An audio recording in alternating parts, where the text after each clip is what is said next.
This is NSR. Welcome to Newcastle Student Radio. I'm Hope, and today I'm calling Izzy from Black Honey. The band have just announced that they're going to have a new album release next year, the first since their debut album in 2018. So, Izzy, are you really excited to get this new music out? Is there any change in the direction since the last album? Yeah, we're really excited. This album is called Written and Directed by Black Honey, and the direction of it is Tarantino movie vibes. Nice.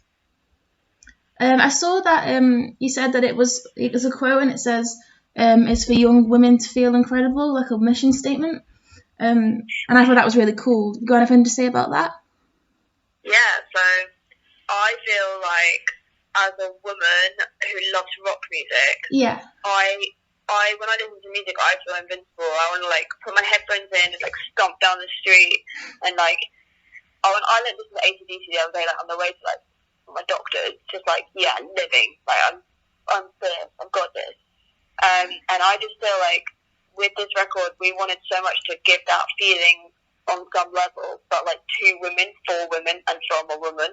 Yeah, that's very nice. Yeah, almost quite weirdly modern, and hasn't happened loads. I know that there's loads of great females out there, but I wanted to do it in a way that spoke to me, that felt like a Tarantino movie, that felt badass as F. Well, yeah. You could see with the Leeds lineup, there was all, because it wasn't very well represented with the female headliners. So is it kind of a fight back against festivals and stuff like that? It's not necessarily against festivals and stuff, because I love festivals. Yeah. We enjoy playing there and stuff. But it's I think a lot of what I'm about and a lot of what I'm trying to do is just bring in a new narrative where a woman can be outspoken and not be deemed as a bitch in the public eye. I'm a kind person. I like heavy rock riffs, yeah. And I think women should be equal, and that is not a radical view.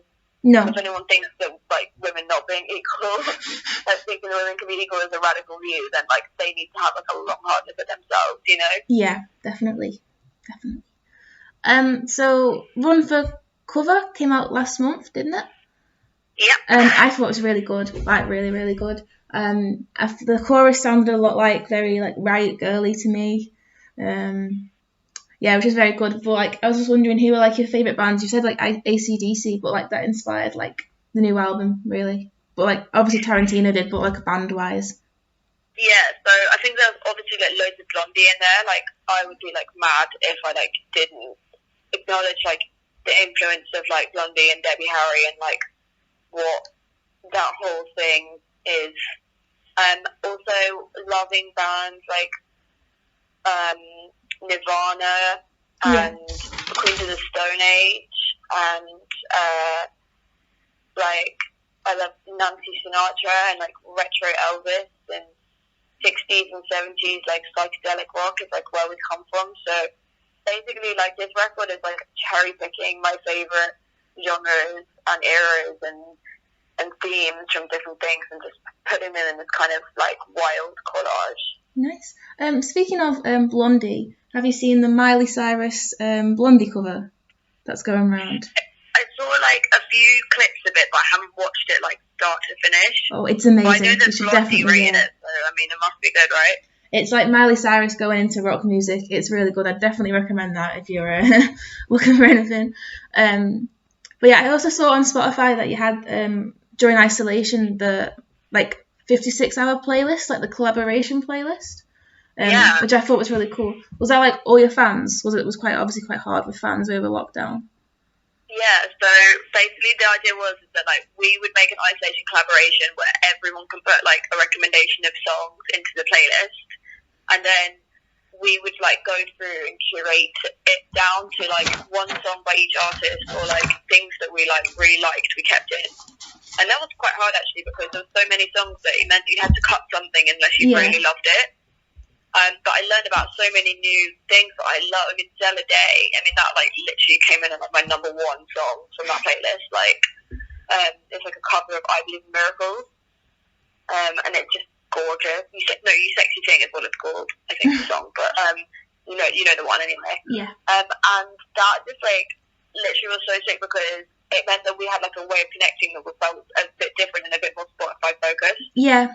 Rather than just like Instagram, which feels like as a musician it's so removing. Like when your primary art form is like music, you want to talk and like engage with music rather than be like, there's another fucking selfie in my garden. Like, are you going to do any like virtual concerts? Because obviously we don't know if concerts are coming back for a while, but have you looked into any virtual concerts or anything? We thought about it. We really enjoyed like a bunch of my friends had tickets to the Biffy Clyro one. Yeah. And we have a plan in the pipe that I cannot reveal what yet. A secret plan. Yeah. Yeah, nice. Well, I hope it works out. And the album's out January 29th, yeah. So not too long now, actually. Only a couple of months. Yeah. Yeah, I mean, it feels really far. Like, January always feels really far away, doesn't it? But the way this year's gone, everything's been extremely quick. Yes. But yeah, I'm very much looking forward to the self-proclaimed mission statement. I think it'd be really good, and hopefully we'll see you on the road. NSR.